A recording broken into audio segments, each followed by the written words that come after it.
Welcome to another episode of my wake up call. This is the podcast where I get to know people a little bit and I save getting to know them for the podcast. And it's rare that I have someone on a second time. We're up to about 450 episodes, and I can count on one hand when I have someone back a second time because they're lifelong learners.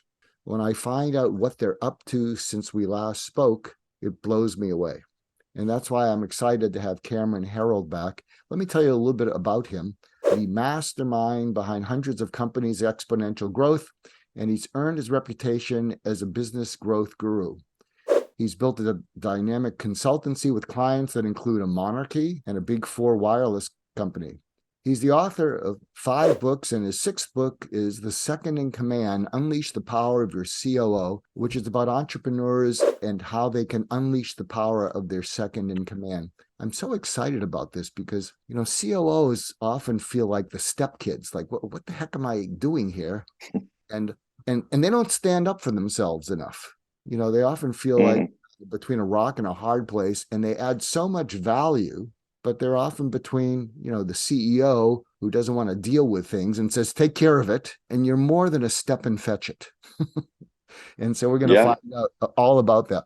He's also a top-rated international speaker. He's spoken on all 7 continents, including Antarctica.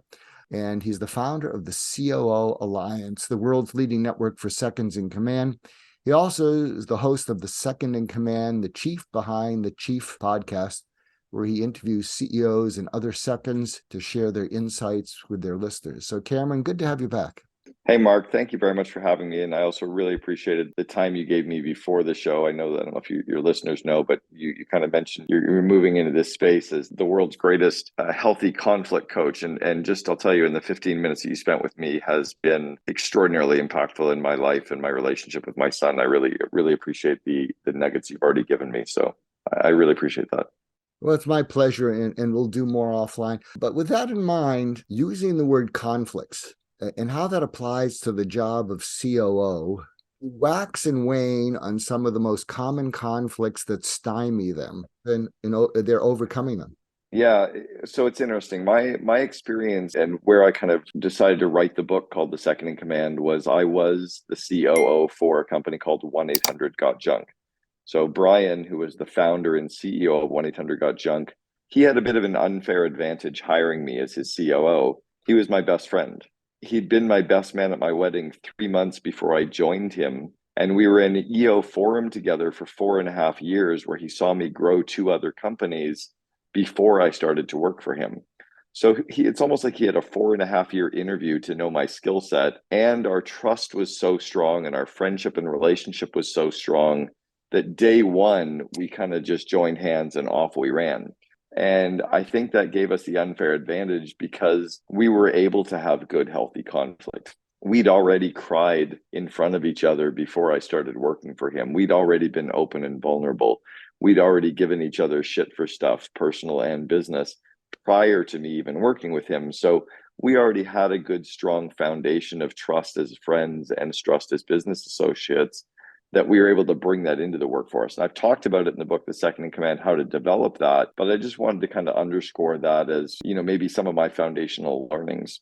So years ago, and I know you've done a lot of work with EO and with YPO, Brian and I, when I started to work for him as the COO, had some very early conflict that even though we had that 4.5-year base, we didn't really know how to work through it. So we got a coach and we turned to a woman named Joan Mara. And Joan is a big forum trainer for EO globally. And her husband, John Morrow, was the EO global chair 25-ish years ago. Joan came in and started to coach us on conflict and coach us on how to actually work through some of those issues. And they were very foundational for us in moving forward. One of them was just getting out of the office together and spending time with each other. Another was just making sure that we stayed connected as friends. And another was to stay out of each other's swim lanes, right? To decide who had what roles and responsibilities, where the communication channels lay, and how to make sure that that was clear, not only to us, but to everyone in the organization, and how to respect that. We were also taught how to shine a light on each other, where my job was to make Brian look good and make him iconic. And his job internally was to make me look good internally, because I was often the person who was taking all the tough decisions and rolling them out, or having to figure out all of the crazy ideas. And it was hard for me to do that internally. So we really shined the spotlight on each other. So I think a lot of our lessons and growth came from spending the time together and really respecting that we would argue an issue, but it was never about the person. The issues were about how do we build a better company? How do we build a globally admired brand? How do we go from 2 million to 100 million in 5 years? How do we build this globally admired culture? We were the #2 company in all of Canada to work for. It was always debating the issues and debating ideas, but with a huge underlying trust and respect for the other person, which also we continue to build through our date nights and spending time together socially and all the activities that we did together as friends. I'm going to put on my COO hat, and I'm not a COO, but I can channel various roles. So if I'm a COO and I'm brought in and I haven't known the CEO or the founder for years, so we don't have a personal relationship. We haven't observed each other in action. We haven't observed each other to see the value that the other person brings. One of the things that I'll do in coaching is, and I was thinking of renaming my coaching into TCR coaching, which means to coach you to be someone that engenders not just trust and confidence, but respect. And a lot of COOs, they say, well, I have the trust and confidence of my CEO. I mean, I'm staying in my job and I get raises, but would you like to be respected? And some of them are kind of like, yeah, I'd like to, but I don't know how to do that. I fulfill a role.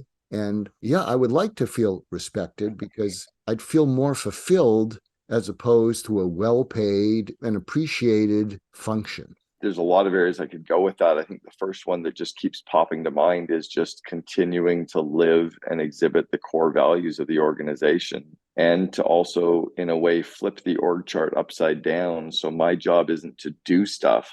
My job is to grow people so that they can do stuff, right? To be there as a servant leader, where if I grow their skills and I grow their confidence and I delegate more, and I grow their skills and grow their confidence and delegate more, I think that's where some of the respect will come from. But if I'm trying to be the one who's doing it all, I'm trying to be the one who's showing people that I'm doing it all, and I'm doing it at all costs, that's not ever going to garner respect. For me, it is just that kind of exhibiting and living the core values. And then also, I think it's also, how do you show up vulnerable like we can do in a forum like Experience in YPO or EO or even a Vistage group, where we can share and throw it all on the table? But how can we be vulnerable in front of our team without that destroying the respect that you also need from the team, right? There's a healthy balance. You can't walk into your team and go, I'm scared and I'm afraid and I'm worried we're going to go out of business.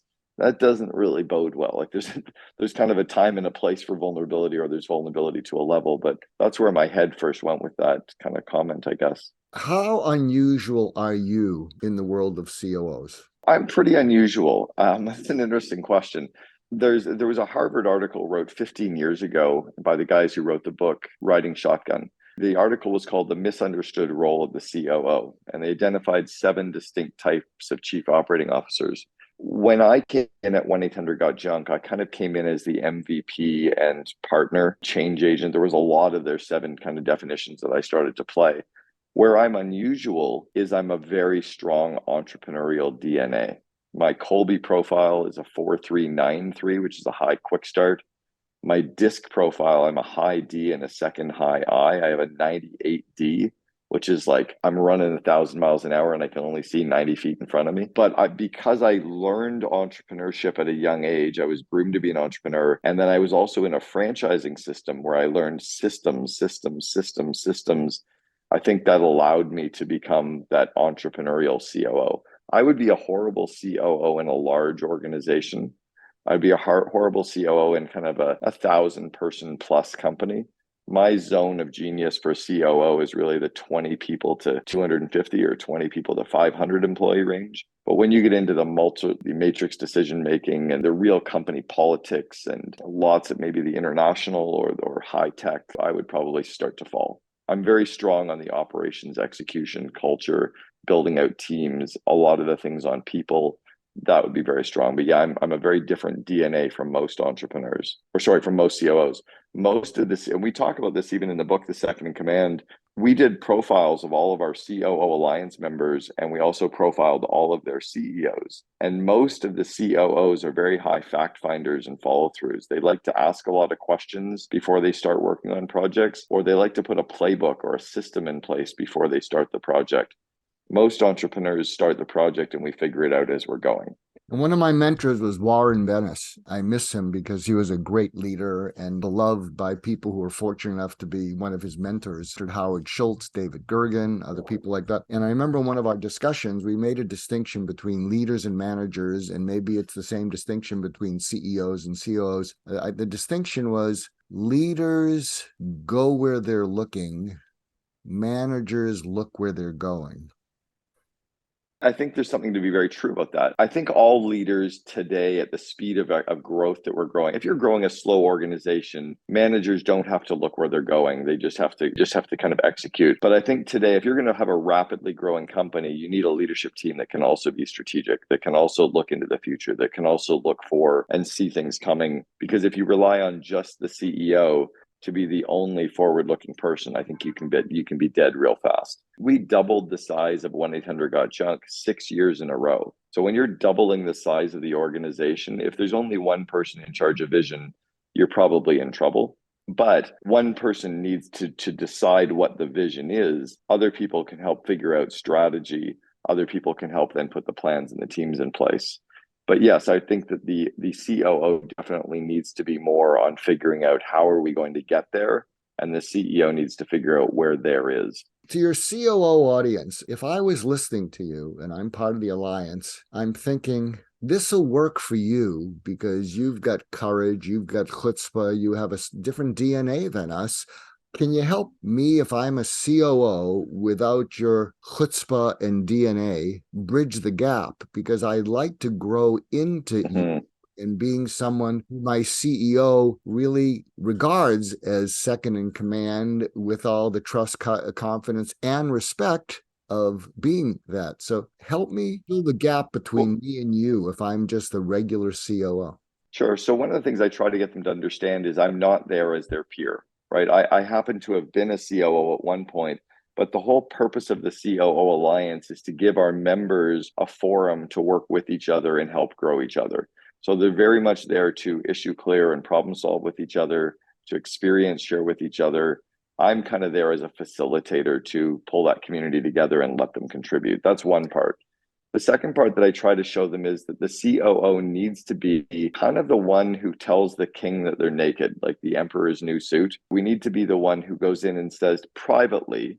So I try to teach them how to talk to the entrepreneurial CEOs, how to talk to them in a way that we go, hey, I love your idea.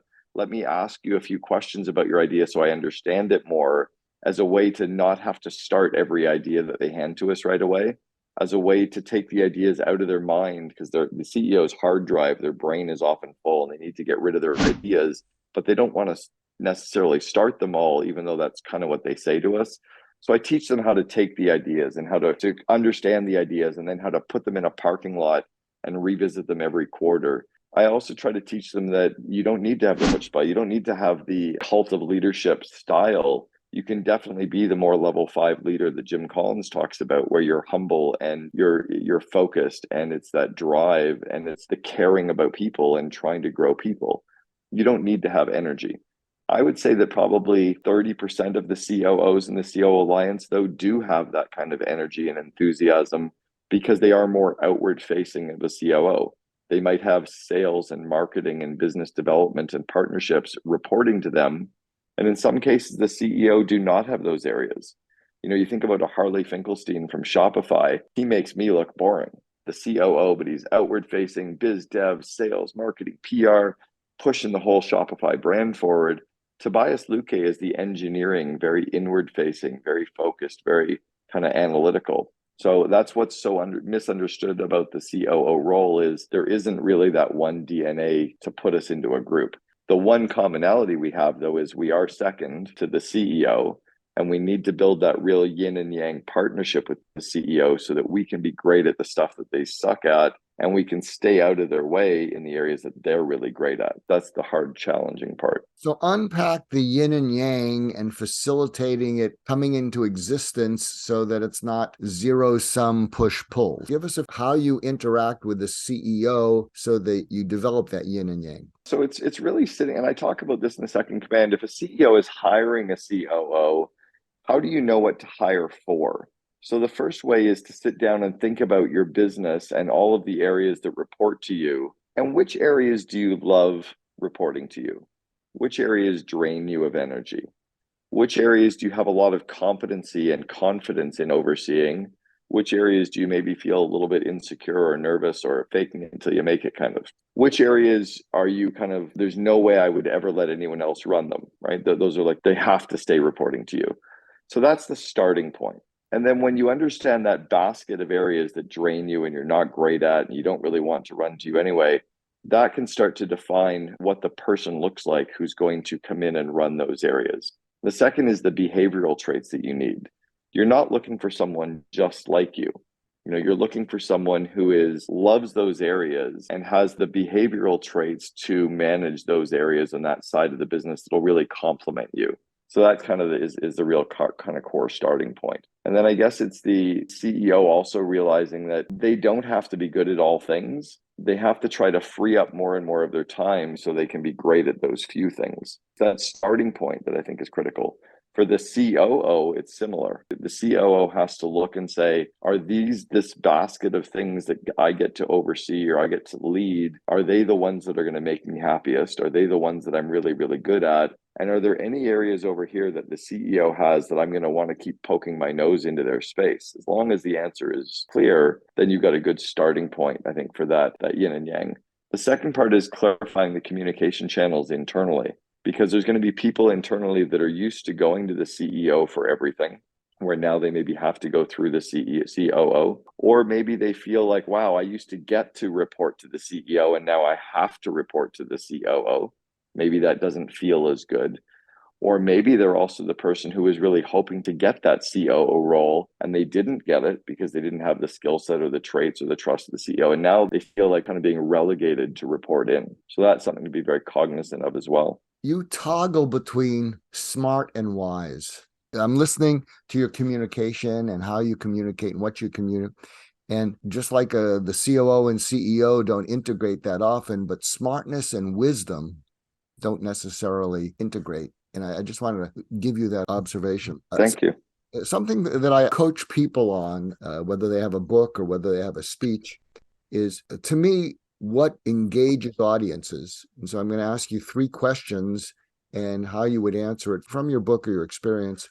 But the 3 questions that engage people is, the first one is, people listen for something that is counterintuitive, where they go, I never would have thought of that ever. The second thing is something that's intuitively correct. That could actually work. I mean, that could solve our problems. And the third is something that feels imminently doable. I think we could do that. I think we can get that done. Right. As a side note, I worked in the O.J. Simpson trial with the prosecution, and I don't bring it up that much because they lost. But what got me in were those 3 things. I shared with them an observation when they were picking juries, and they came back to me and said, we never would have thought of that ever. And as soon as you pointed it out, it was like the elephant in the room.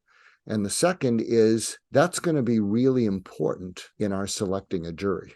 And the third thing is, we don't know if it's doable, but do you want to join and come into the courtroom whenever you can and just fax us these little things that you see that we don't see? It might be an interesting gig for you.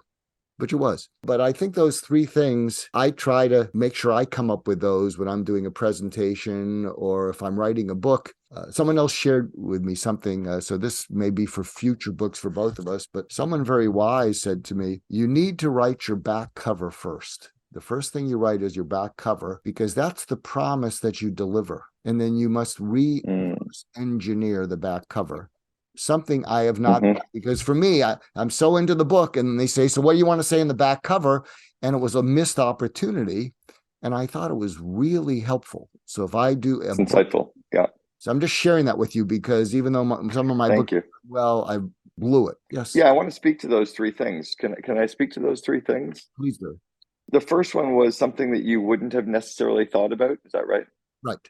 When I see when I hear problems that companies are having, or when I'm speaking to groups, and I've been paid to speak now in 27 countries on all seven continents. When I'm trying to work with a group, or assist COOs or CEOs, etc., I think it was because I was the dumb kid in school and I had to find the shortcuts. I was never going to be the smartest kid. I got very 63, 65% on all of my tests and exams. I was a 2.3 GPA.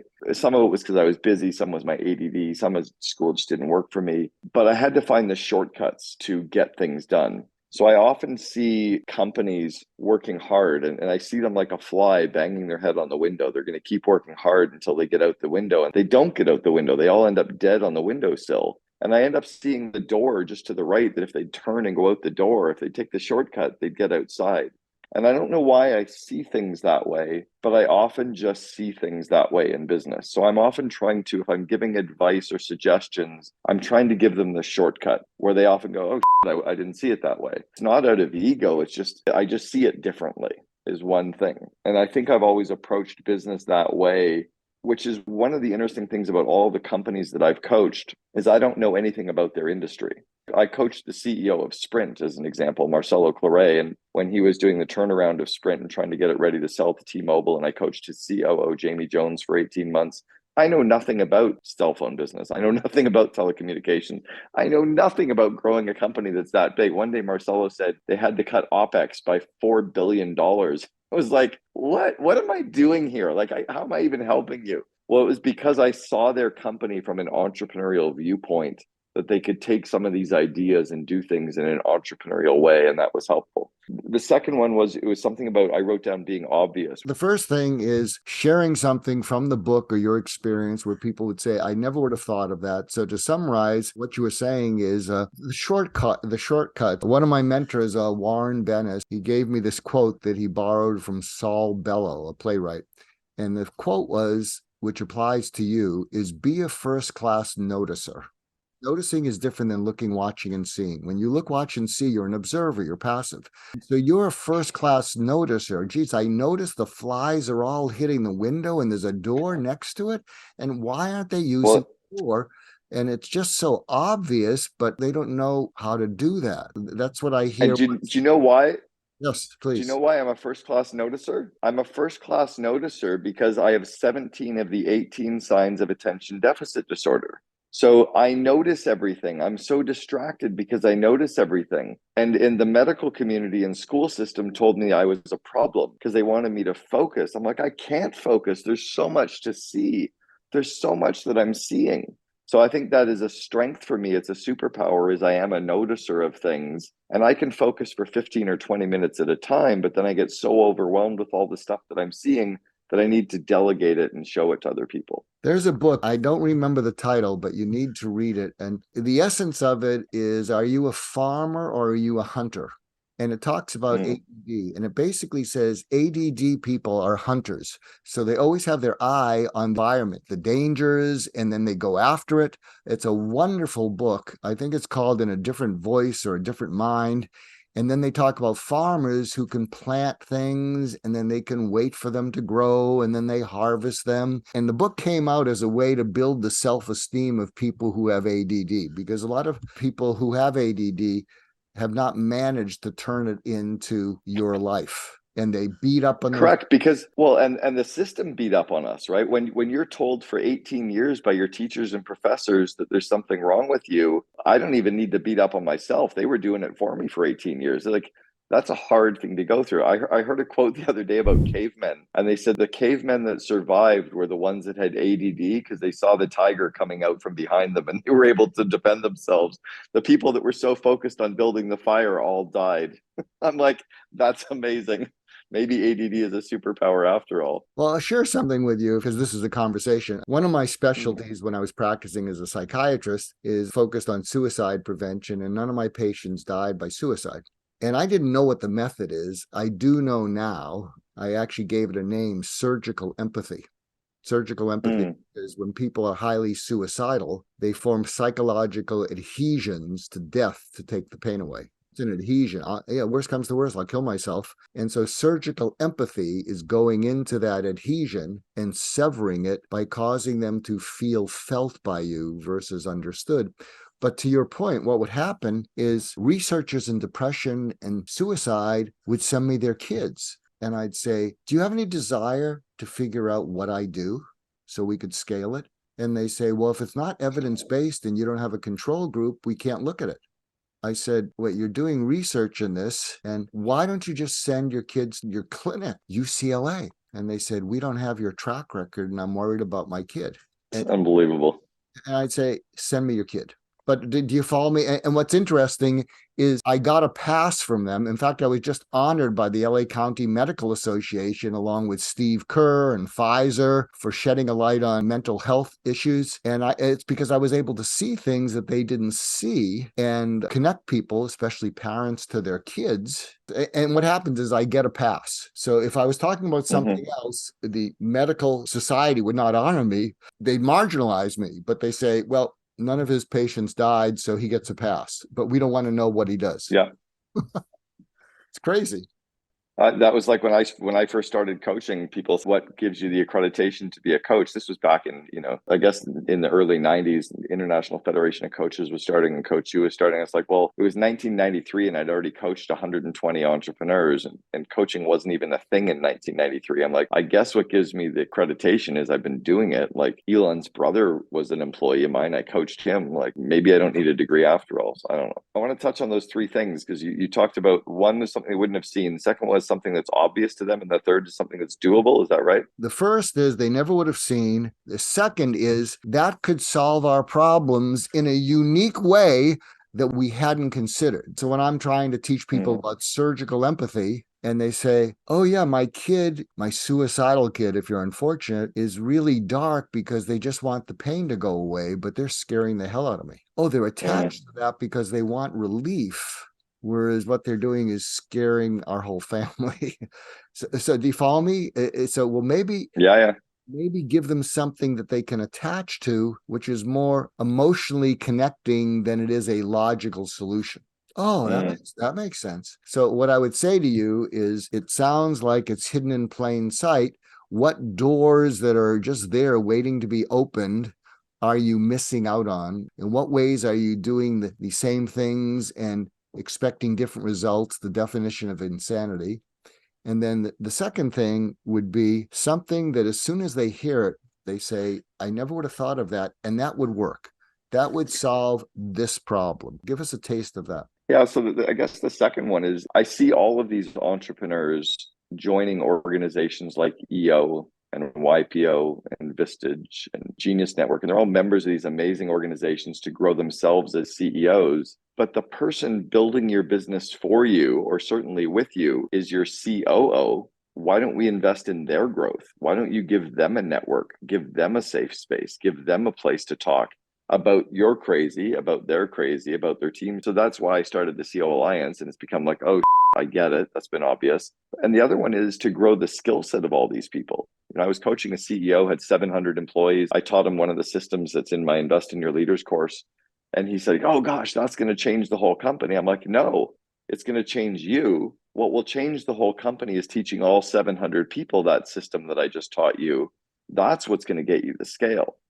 And I think we miss the opportunity to really focus on, we don't have to be the smartest person in the room. That's a very 1970s, 1980s idea that we have to be the smartest person in the room. We have to create and grow lots of smart people. We have to attract and retain lots of smart people. We have to get all the smart people we've got collaborating and working together and problem solving together. So it's how do we grow them? How do we grow their confidence? How do we grow their skills? And I don't think that leaders often talk about that enough either. And it isn't even that hard to do. If you focus on the core areas I kind of identified 12 core areas that if we would grow the manager's skills in, they could scale the company. And then it's just giving them very easy to implement systems to do that, which is what we had to do to grow College Pro Painters and 1-800-GOT-JUNK, was create these very simple systems that the worst franchisee in the worst market and the worst weather could actually execute on, so we could get the very predictable results. Can I share a suggestion to you? Is that okay? We're having this conversation. Mm-hmm. I'm a great believer in changing mindset. One of the things we talked about is when I talk about healthy conflict, since conflict happens so often, if you look forward to it, not because you like it, but you know it's going to make you grow, because things are going to get revealed. And as long as you just don't get agitated and make it worse, you can have a great opportunity to grow that non-conflict doesn't present. There's an exercise that I will do when I want CEOs to be able to viscerally connect to managers, and you're welcome to do this. You can even do it now. And the exercise is, if you take your index finger and you hold it in front of you, and you can do that, and focus on your index finger, everything behind it is double. And if you focus on what's behind it, your index finger is double. Can you see that? Whoa. See that? Wow, that's crazy. Yeah. Yeah. So this is a mindset thing. You could say you're the CEO and you need to keep your eye on that distant vision. And every time you keep that eye on that distant vision, what your people are doing is double vision. And in fact, if you hold on, you're going to try to pull you into what they're doing, into their index finger, you're going to miss the vision. But it's amazing. It's a way to viscerally teach them. You could say, if you're a manager and you're focused on the index finger, you can see that your vision is going to be double. What we really need is, so how do we solve that?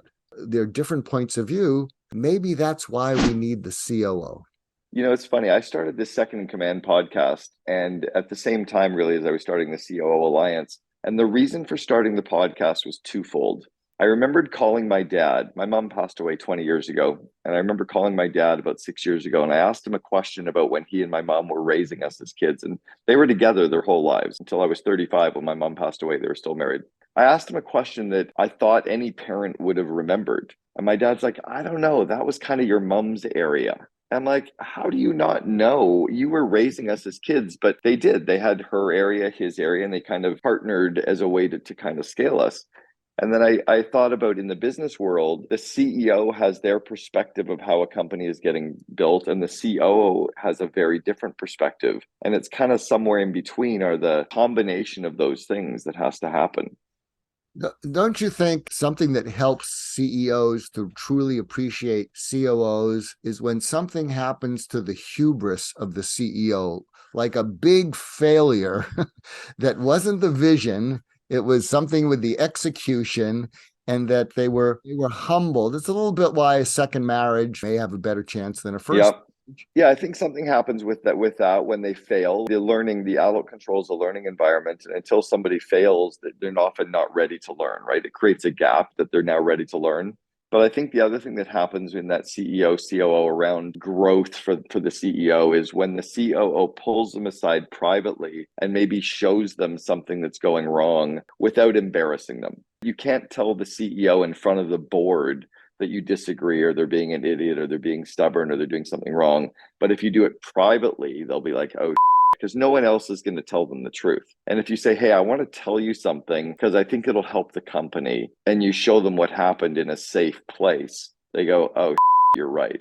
But if you do it in front of the peers or in front of the leadership, they're going to protect their space. They're going to kind of, like the scorpion, they're going to sting because they have to protect themselves. Conflict is really good in the work environment as long as it's to grow the organization. It's about the issue, not the person, right?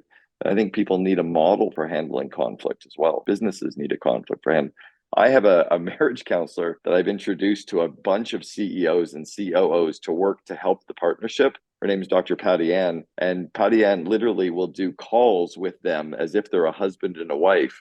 And she coaches them on how to build a better trusting relationship with each other, and that real yin and yang partnership to scale. It's a very powerful concept that if you can learn how to a couple, you can certainly learn how to be a CEO, COO couple as well. There's something that I learned and developed. I was working with a company called China Foundations in Shanghai, in Beijing, and we would coach Fortune 500 managers and executives how to work with Chinese workers. Because companies, Fortune 500 companies, would bring in literally towns and villages with schools and hundreds of Fortune 500 American managers and how to work with Chinese workers. And one of the things that we developed that we found really helpful is something that we call anticipatory humility. And this would work with a COO to a CEO, I believe. You could say, going forward, in the event that I see things that could be hurting the company and getting in the way of our mission, how do you want me to be with that? What's the best way for me to bring that up to you? And so it hasn't happened yet. And then what's really important is when they tell you how to do it, like they may say, never in front of a board, not by an email, take me aside and send me a text. So what's really helpful is this lessens conflict avoidance by 50%. Because you then have a way to approach the CEO and say, I don't know if you'll remember, but we had a little conversation about 6 months ago about the way to talk to you when I'm noticing something that's hurting what we're trying to do, and you're the one who's doing it. And if memory serves, this is what you told me to do. So that's a way of giving them the chance to prepare that you're going to be critical of them. Super interesting. I And love the anticipatory. I love that you can even brand it in a way and teach that internally too. Like if you teach that skill to leaders internally inside of an organization, that supercharges things. And one of the other things that we did at China Foundations, because, it was very easy for bias to screw up everything. And so when you're crossing departments within a company, the way you can use this is to say, I'd like your help going forward in the event that I act in a way or my department acts in a way, will you have to then explain to your people who the jerk is? I want to prevent that from happening. And I know that there will be instances where I do something or fail to do something, and you'll smile and your people will be thinking, this guy is an a-hole, and I'm not doing it intentionally. So going forward, what must I do and what must I not do so that I don't put you in that awkward position of having to explain to your people who the jerk is? Yeah, this is really, really, really strong stuff. And these are the systems that I think, again, if a CEO isn't open to these ideas, the COO somehow has to socialize that. One of the ways I've tried to work with COOs on it is teach the system to the rest of the employees, talk about it in front of the CEO that you're doing it with the rest of the employees. When the CEO starts to observe it working and they do trip and fall at some point, they'll be more apt to learn it later. But sometimes maybe they're not in a YPO or an EO where they're used to vulnerability as well, right? I'm mentioning these organizations, and I probably should even give a YPO is the Young Presidents Organization, global network, about 20,000 CEOs, kind of all running $10 million plus businesses, all under 50 years old. Entrepreneurs Organization, similar, about $1 million or greater, 15,000 members globally. All entrepreneurs, they learn how to be vulnerable in that group. But there's lots of CEOs out there that don't think they can let their guard down, right? They're trying to stay kind of in that suit of armor. And so it's hard to sometimes coach them when they're not ready to be coached on some of these issues. Do you have any thoughts around that at all? Yeah, one of the things I'm coaching people, try to be formidable instead of forceful. I was interviewing someone, Australian, very high energy, high drive. I said, I have some good news and bad news. The good news is I like you. The bad news is you're leaving effectiveness and impact on the table. And I said, try to be more formidable than forceful. And he said, what does that mean? I said, you're coming off as too forceful, AKA pushy. And pushy triggers in other people. You eliminate their freedom to choose to agree with you because you're taking over the space being so pushy. You're too busy being pushy. They can't pause and think, well, what do I choose to do? And a lot of people don't like being pushed, especially, they get that from their marriage.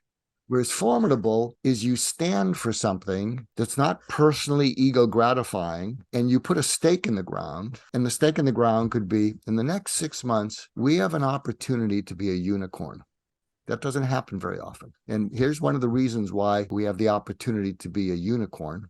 And I want us to do everything we can to seize that opportunity because it will go away. And I'm going to stand up to anything or anyone that gets in the way of that. And I ask that any of you stand up to me if I'm getting in the way of that. So I like that too, right? So formidable also is being declarative instead of explanatory. So I believe that part of why Trump won 2016 is because he was declarative and Hillary Clinton was explanatory. Declarative means you put a stake in the ground. Now, unfortunately, I don't want to get into politics, but when Hillary was explanatory and she was just wanting to show how prepared she was for the job, being explanatory comes off as the lady doth explain too much. It comes off as defending your position. Whereas, so for you, as the head of the COO Alliance, you could say, what I stand for is you have the opportunity to be taken more seriously and add more value to your organizations than you could ever imagine. And I see how to make that happen. And I'm going to stand up to anything that I see that gets in the way of the value you can provide and the respect that you deserve from your CEO. Does anybody have a problem with that? And they're going to go, count us in. Do you see the slight difference between those? Very much so. Yeah. Declarative versus describing, very much. But the key is when you're declarative, stand for something that's not obviously only personally about you being right. Yeah. So when I'm brought in to manage a problem between partners, I'll write an article on this because I'm at this stage of my life, I'm just giving away IP. You don't have to hire me. So I have a simple approach to mediating conflict between people. And I tell people, this is what I'm going to do, and you may not have to hire me. I'm going to speak to the conflicted parties ahead of time for 15 minutes. And I'm going to say, if this thing goes your way, what does that look like? The second question is that going to be perceived as fair, reasonable, and realistic by the other person? Because if they feel this is unfair, this is not reasonable, it's not realistic, they're going to push back. And I'm not here to judge what you, and I'm going to speak to each person. And then I say, and when it's showtime, when I'm going to meet with the two of you, we're going to find out what agreement we can come to. But I'm telling each of you at the first stage that either of you gets a little bit agitated, I'm calling a timeout, sending the other person off for coffee, and I'm going to take that person aside and said, well, what's going on? What's got you so agitated? And I'll talk you down off a cliff. And that's what it's going to look like. And if you don't like the way it looks like, I mean, it's not rocket science. Don't hire me. But do you follow me? That's formidable. You know, I stand for it being psychologically safe conversation between two people who can't stand each other. And don't hire me. Go hire someone where you can vent and rant and blah, blah, blah, and try and get your way in some stupid dysfunctional way. And, go hire them. And, I don't need this in my life. But do you follow me? Like, I think you have the capacity. What I'm picking up with the smart and wise is you have a capacity for such clarity. I'll send you the video. You should listen to yourself. You are so clear, it's almost painful. And you're not doing it to be a smarty pants. It's that because you had that ADD, you noticed stuff that nobody else noticed because they were too busy being reined in so they get a better grade than you did. And I've been able to speak in ways that are more succinct, probably from years of having to do lots of PR interviews, but also having to create systems for people so that I can kind of dumb it down or simplify as well. Plus, I was never the smart person, right? By the way, I can see why Marshall Goldsmith selected you as one of the coaches to be involved in his whole global program. You've definitely got the right stuff to be in that program. You're wicked smart. Well, thank you. Thank you. We're going to continue offline to cover other things. So where's the best place people can find you and your new book? Yeah, so The Second in Command is How to Unleash the Power of a COO. All 6 of my books are available on Amazon, Audible, and iTunes. People should definitely check out the COO Alliance. And then also investinyourleaders.com is the course content on how to grow all of your managers and leaders. That would be the 3 core areas for sure. And then check out the Second in Command podcast. I definitely will. We'll do that. So, Cameron, I can't wait until making you the only person I have on 3 times in about a year and a half as you evolve. No, I don't want to put performance pressure. Thank you, Mark. Look, it's one ADD person to another. I have total confidence in you.